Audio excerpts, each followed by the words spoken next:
ನೊಂದ ಜೀವಕ್ಕೆ ಮುರಿದ ಮನಸ್ಸಿಗೆ ಪ್ರಶ್ನೆಗಳಲ್ಲಿ ಸಿಲುಕಿದ ಜೀವನಕ್ಕೆ ಬೆಳಕಿಗಾಗಿ ಅಲೆಯುವ ಹೃದಯಕ್ಕೆ ಸತ್ಯವೇದದಿಂದ ಹೃದಯಕ್ಕೆ ಒಂದು ಮಾತು. ಆತ್ಮೀಯರೇ, ಮತ್ತೊಮ್ಮೆ ಹೃದಯಕ್ಕೊಂದು ಮಾತು ಕಾರ್ಯಕ್ರಮಕ್ಕೆ ಸ್ವಾಗತ. ಪ್ರಿಯರೇ, ಇಂದು ನಾವು ನೋಡ್ಲಿಕ್ಕಿರುವಂಥದ್ದು ಆದಿಕಾಂಡ 29ನೇ ಅಧ್ಯಾಯ, ವಚನಗಳು 1-30. ಯಾಕೋಬ ಇನ್ನ ಪ್ರಯಾಣದಲ್ಲಿದ್ದಾನೆ. ಮನೆ ಬಿಟ್ಟು ಹೊರಟವನು ಪರಿಣಾಮಗಳಿಂದ ಓಡುತ್ತಿರುವವನಾಗಿದ್ದಾನೆ. ಆದರೆ ದೇವರ ವಾಗ್ದಾನವನ್ನ ಹೊತ್ತವನಾಗಿ ಓಡುತ್ತಾ ಇದ್ದಾನೆ. ಒಂದು ದಿನ ಅವನು ಒಂದು ಬಾವಿಯ ಬಳಿಗೆ ಬರುತ್ತಾನೆ. ಅಲ್ಲಿ ಜನರು ಕಾಯುತ್ತಿದ್ದಾರೆ. ಯಾಕೆಂದರೆ ಬಾವಿಯ ಮೇಲೆ ದೊಡ್ಡ ಕಲ್ಲು ಇದೆ. ಅದು ಸರಿಯುವ ತನಕ ನೀರು ಸಿಗುವುದಿಲ್ಲ. ಅಷ್ಟರಲ್ಲಿ ಒಬ್ಬಳು ಬರುತ್ತಾಳೆ. ಅವಳ ಹೆಸರೇ ರಾಹೇಲ್. ಯಾಕೋಬ ಅವಳನ್ನ ನೋಡುತ್ತಾನೆ. ಆ ಕ್ಷಣದಲ್ಲಿ ಅವನ ಕತೆ ಹೊಸ ತಿರುವನ್ನ ಪಡೆಯುತ್ತದೆ. ಅವನು ಒಬ್ಬನೇ ಕಲ್ಲನ್ನ ಸರಿಸುತ್ತಾನೆ. ಇದು ಕೇವಲ ಶಕ್ತಿಯಲ್ಲ ಪ್ರಿಯರೇ, ಇದು ಒಳಗಿನ ಉತ್ಸಾಹ. ಪಾಠವು ಹೇಳುತ್ತದೆ ಅವನು ಅಳುತ್ತಾನೆ ಎಂಬುದಾಗಿ. ಇದು ಸಾಮಾನ್ಯವಾದಂಥ ಭಾವನೆ ಅಲ್ಲ, ಇದು ದೀರ್ಘ ಪ್ರಯಾಣದ ನಂತರದ ಸಂಪರ್ಕ, ದೇವರ ವ್ಯವಸ್ಥೆಯ ಒಂದು ಕ್ಷಣ. ಅವನು ಲಾಬಾನ್ ಮನೆಗೆ ಹೋಗುತ್ತಾನೆ. ದಿನಗಳು ಕಳೆಯುತ್ತವೆ. ಆದರೆ ಅವನ ಮನಸ್ಸು ಒಂದರ ಮೇಲೆ ಸ್ಥಿರವಾಗಿರುತ್ತದೆ, ಅದು ರಾಹೇಲ್. ಅವನು ಲಾಬಾನಿಗೆ ಹೇಳುತ್ತಾನೆ, 7 ವರ್ಷ ಕೆಲಸ ಮಾಡುತ್ತೇನೆ ಎಂಬುದಾಗಿ. ಪ್ರಿಯರೇ, ಈ ಒಪ್ಪಂದದಲ್ಲಿ ಒಂದು ಆಳವಾದ ಸತ್ಯ ಇದೆ. ಪ್ರೀತಿ ಎಂದರೆ ಬೆಲೆ ಕೊಡಬೇಕು. ನಿಜವಾದ ಬಯಕೆ ಕಾಯುತ್ತದೆ. 7 ವರ್ಷಗಳು ಕಳೆಯುತ್ತವೆ. ಪಾಠ ಹೇಳುತ್ತದೆ, ಕೆಲ ದಿನಗಳಂತೆ ಕಂಡಿತು ಎಂಬುದಾಗಿ. ಇದು ಕೇವಲ ಕಾವ್ಯಾತ್ಮಕ ಮಾತಲ್ಲ, ಇದು ಹೃದಯ ಯಾವ ಕಡೆ ಇದೆಯೋ ಸಮಯದ ಅನುಭವವೂ ಅಲ್ಲಿ ಬದಲಾಗುತ್ತದೆ ಎನ್ನುವಂಥದ್ದನ್ನು ತೋರಿಸುತ್ತದೆ.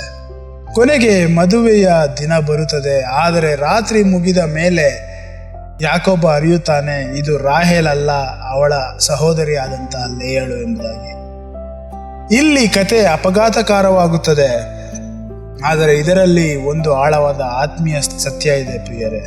ಯಾಕೋಬ ಮೋಸ ಮಾಡಿದವನು ಈಗ ಮೋಸ ಅನುಭವಿಸುತ್ತಾ ಇದ್ದಾನೆ. ಇದು ದೇವರ ತೀರ್ಪು ಮಾತ್ರ ಅಲ್ಲ, ಇದು ರೂಪಿಸುವ ಪ್ರಕ್ರಿಯೆ. ಲಾಬಾನ್ ಹೇಳುತ್ತಾನೆ, ಹಿರಿಯಳು ಮೊದಲು ಸಂಸ್ಕೃತಿಯ ಪ್ರಕಾರ. ಯಾಕೋಬ ಮತ್ತೆ ಕೆಲಸ ಮಾಡಲು ಒಪ್ಪುತ್ತಾನೆ. ಇನ್ನೂ 7 ವರ್ಷಗಳು, ಒಟ್ಟು 14 ವರ್ಷ ಕಾಯುವಿಕೆ. ಪ್ರಿಯರೇ, ಇಲ್ಲಿ ದೇವರ ಸಮಯದ ಒಂದು ಸತ್ಯ ಇದೆ. ದೇವರ ವಾಗ್ದಾನ ಇದೆ, ಆದರೆ ತಕ್ಷಣ ಫಲವಿಲ್ಲ. ಕಾಯುವಿಕೆ ದೇವರ ಕೆಲಸದ ಭಾಗ. ಕೊನೆಗೆ ಅವನು ರಾಹೇಲನ್ನು ಪಡೆಯುತ್ತಾನೆ. ಆದರೆ ಕತೆ ಸಂಪೂರ್ಣ ಸಂತೋಷಕರವಾಗಿರುವುದಿಲ್ಲ. ಪಾಠ ಹೇಳುತ್ತದೆ, ಅವನು ರಾಹೇಲನ್ನು ಹೆಚ್ಚು ಪ್ರೀತಿಸಿದನು ಎಂಬುದಾಗಿ. ಇದು ಒಂದು ಭಾವನಾತ್ಮಕ ವಾಕ್ಯ ಮಾತ್ರವಲ್ಲ, ಇದು ಮುಂದಿನ ಸಂಘರ್ಷಗಳ ಬೀಜ. ಅಸಮಾನವಾದಂಥ ಪ್ರೀತಿ ಸಂಬಂಧಗಳಲ್ಲಿ ನೋವನ್ನು ಹುಟ್ಟಿಸುತ್ತದೆ. ಪ್ರಿಯರೇ, ಈ ಸಂಪೂರ್ಣ ಕಥೆಯಲ್ಲಿ ಪ್ರೀತಿ ಇದೆ, ಮೋಸ ಇದೆ, ಕಾಯುವಿಕೆ ಇದೆ, ನೋವು ಇದೆ. ಆದರೆ ಇದರ ಹಿಂದೆ ದೇವರು ಮೌನವಾಗಿ ಕೆಲಸ ಮಾಡುತ್ತಿದ್ದಾರೆ. ಯಾಕೋಬನನ್ನ ರೂಪಿಸುತ್ತಿದ್ದಾರೆ. ಒಬ್ಬ ಮೋಸಗಾರ ನಿಧಾನವಾಗಿ ಬದಲಾಗುತ್ತಿರುವುದನ್ನು ನಾವು ನೋಡಬಹುದು.